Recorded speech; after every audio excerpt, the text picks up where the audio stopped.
CPM സംസ്ഥാന secretary MV Govindan master നയിക്കുന്ന LDF വടക്കൻ മേഖല മുന്നേറ്റ ജാഥയ്ക്ക് അഴീക്കോട് അസംബ്ലി നിയോജക മണ്ഡലത്തിലെ വൻകുളത്ത് വയലിൽ വെച്ച് നാളെ സ്വീകരണം നൽകും.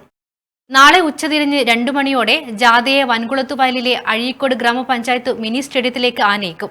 10,000-ഓളം പേർ സ്വീകരണ പരിപാടിയിൽ പങ്കെടുക്കുമെന്ന് സംഘാടക സമിതി കൺവീനർ M പ്രകാശൻ മാസ്റ്റർ വാർത്താ സമ്മേളനത്തിൽ പറഞ്ഞു. ഭരണഘടനാ സ്ഥാപനങ്ങളെ പോലും സംസ്ഥാന ഭരണത്തിനെതിരായിട്ട് ഉപയോഗിച്ചുകൊണ്ടും സംസ്ഥാനത്തിന് തികച്ചും അർഹമായ സാമ്പത്തിക ആനുകൂല്യങ്ങൾ പോലും നിഷേധിച്ചുകൊണ്ടും സംസ്ഥാനത്തിൻ്റെ പദ്ധതികളാകെ നിരാകരിച്ചുകൊണ്ടും കേരളം ഇന്ത്യയുടെ ഭാഗമാണ് എന്ന് പോലും പരിഗണിക്കാൻ സന്നദ്ധമല്ലാത്ത ഒരു നിലപാടാണ് നിർഭാഗ്യവശാൽ കേന്ദ്ര ഗവൺമെൻറ് സ്വീകരിക്കുന്നത്.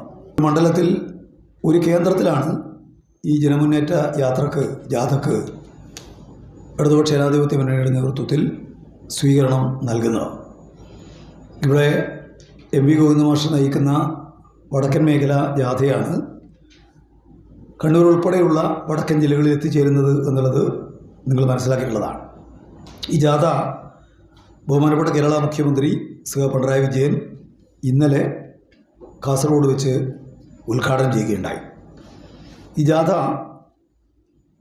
അഴീക്കോട് മണ്ഡലത്തിൽ എത്തിച്ചേരുന്നത് P. ചന്ദ്രൻ, P. രമേഷ് ബാബു എന്നിവരും വാർത്താ സമ്മേളനത്തിൽ പങ്കെടുത്തു.